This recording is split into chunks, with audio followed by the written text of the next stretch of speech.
The following Facilities Management Insight was filmed at the NFMT Conference and Expo.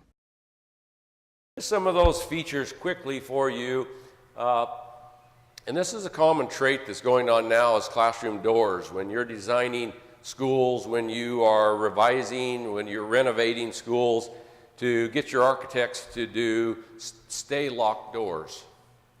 Those are no more expensive than a door that you take the key and have to lock. The problem, as we all can agree, is when we go into a classroom and we go to lock it down, we go out, the teacher does, to lock the door, then we're putting the children and the teacher at risk. So every classroom door we have now is a stay locked door, and we've changed a lot of those cores out, and that is something that is very beneficial, and that's a good thing for you to think about. It causes some dissension at times when the teacher forgets to put their key on their lanyard or leaves their keys inside. They only do it a few times and then they're back on it and the grumbling ends. But that stay locked door, as they rate security and safety, is one of the high points of emphasis, and so I recommend that strongly. Phones, that's another feature, being able to, the door's locked. Now what do? We have intercoms at work, we have lighting systems at work, but being able to get information in and out over a phone is important. And then magnetic door holds.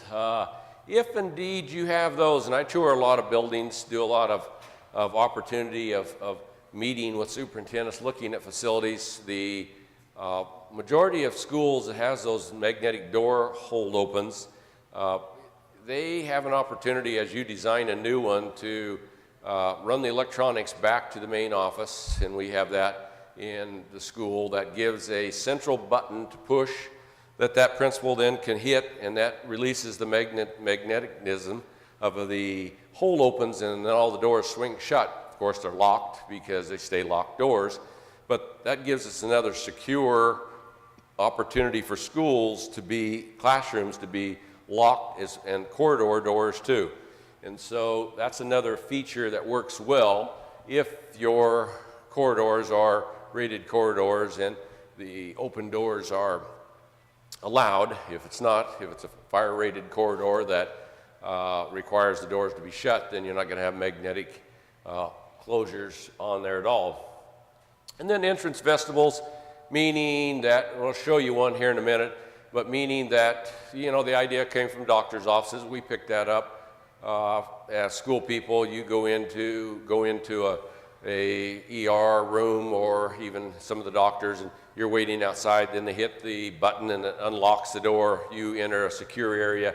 We're using that in schools now. The elementaries particularly like that idea because that gives them the nice security that sits just outside where all the main staff are coming in. There's disadvantage to that. High schools of size that has a vocational building in the back, going around those or having two of those in that effect. But that's another nice secure feature you'll see in a minute.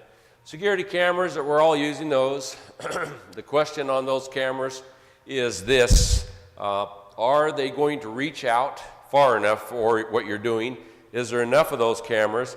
And lastly, is the lighting for those cameras in a way that is helpful?